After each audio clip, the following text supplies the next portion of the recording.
Welcome back to the channel. This is just a little quick video update on wrapping the turbo kit with this stuff, the titanium wrap from DEI Performance Products.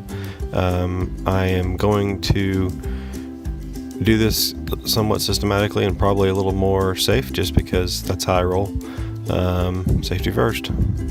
Just didn't really want any dust in my lungs. Don't know how dusty this stuff is. I'd worked with it, but it's been a few years. I do end up using some water to allow me to stretch it a little bit further, and you'll see that here in a little bit. But the install of this stuff went pretty smooth. Did basically the collector of the header, I guess what you'd call it, right there where I'm marking it, went there down. What I'm doing first here is I'm actually measuring out just that little run of material that I'm going to need to get to the clamp, which wasn't very much at all, but that allowed me to cut off what I needed instead of having to sit there and wrap the whole roll all the way around. I ended up doing some of that farther down on the crossover, and that ended up being a giant pain in the butt. So I'm going to speed up the video. I will chime in on some different things I'm doing as I wrap it, but it's pretty self-explanatory. Just time consuming, rather tedious, but the results are definitely worth it.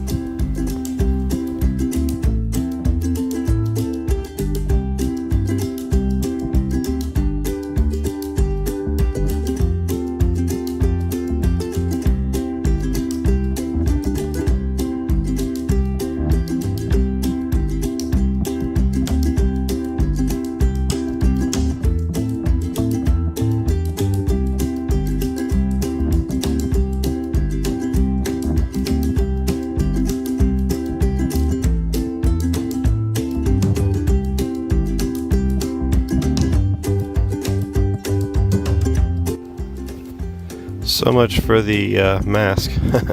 Well, I took it off, didn't really notice a whole lot of dust, but later on I noticed a little bit more. So when you really start moving the stuff around, you can kind of sense a little bit of it. May have been a little overcautious about it, but you know, whatever. So also what I'm doing right here is I'm using a hose clamp here in just a bit to tighten up the wrap on the collector there. I used hose clamps initially because it's what I had lying around. Since then I have bought some stainless steel zip ties, metal zip ties that will work better, that I'm going to put on instead of the zip ties. So that should help. It'll look a little bit better too.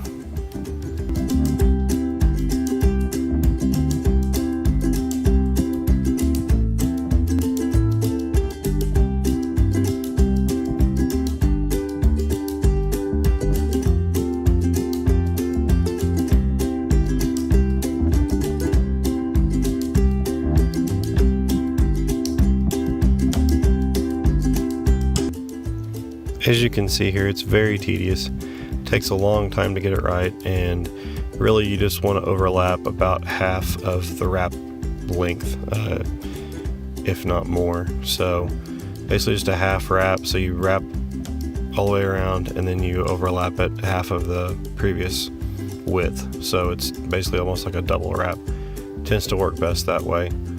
The stuff is really easy to use. It's just a matter of getting it to wrap and look and do what you want it to.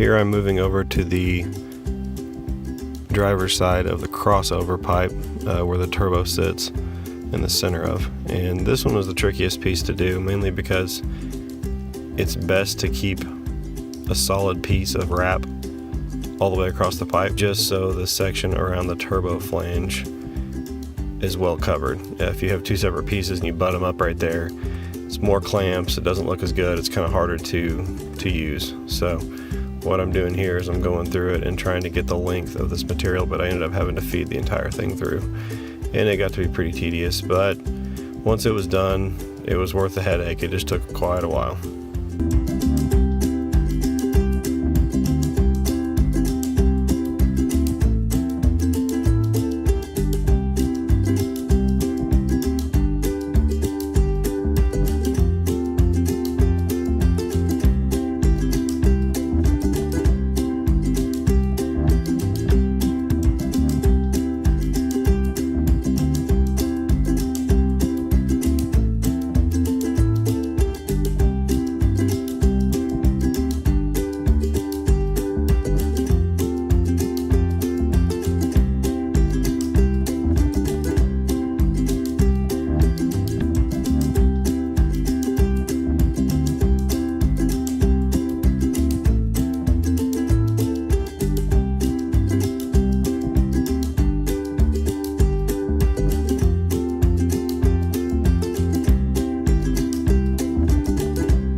And no, I wasn't drilling holes in anything with my drill. I was using the Phillips or flat-headed screwdriver attachment to it, bit to it, to zip the zip ties on quicker. I wasn't drilling any holes.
You can tell as I'm working, I'm trying to stretch the stuff as tight as it goes.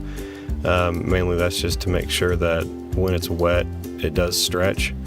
When it dries, it'll be nice and tight.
At this point, I started on the opposite side, but the camera I put in a bad spot, so really all you see is my back.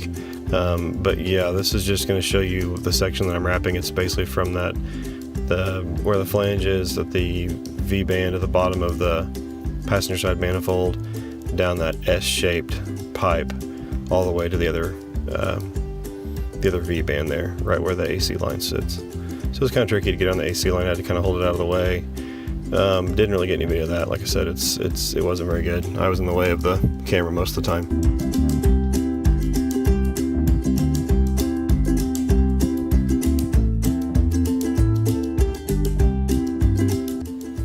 In this portion of the video, I took a separate piece off of the center and wrapped the wastegate dump tube. This was kind of tedious at the end, just to get it to butt up as close to that flange as I could without actually getting on it, to make sure that the V-band to the wastegate was solid metal and no extra frays or wrap in the way of that seal.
Now it's time to mock up the turbo. So as you can see here, this is the Huron Speed 7875 turbo, just like was shown in the unbox video. And showing the back of it there, shows the Huron Speed, model number. It's all stamped and etched into the back of the compressor side, so it's pretty nice. It's a pretty nice little turbo. Not sure who they have making them for them. I doubt it's theirs, or I doubt it's in-house rather, but it is a nice one. Just like the headers, or I guess the manifolds, turbo manifolds that came with the kit, I used an ultra black grill paint on those, put about 3 or 4 coats on each section, basically on each pipe. On the crossover, I used just the matte finish stuff. I bought 2 cans of it and 1 can of the ultra black, which is more of a semi-gloss. Use that on the turbo housing as well, on the exhaust side of it. I will be using a turbo blanket, but I figured if I can keep the more heat in that thing, the better, so I went ahead and just painted it as well.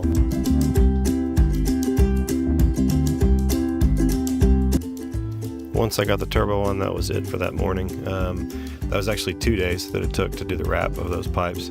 I still need to wrap the downpipe that comes off the turbo.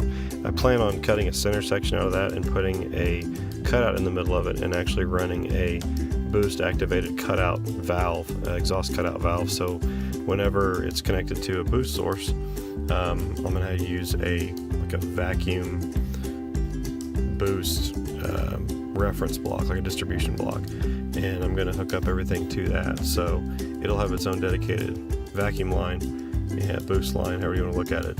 Whenever it receives boost, it will force that valve open and open the exhaust up. So it's basically a cutout that I don't have to operate on my own. It'll open around, like, I think it's around like 5 to 8 pounds of boost, somewhere in there. So the wastegate valve will be around 7-8 pounds, so it should actually be working pretty much anytime the car's in boost, even at the lowest setting.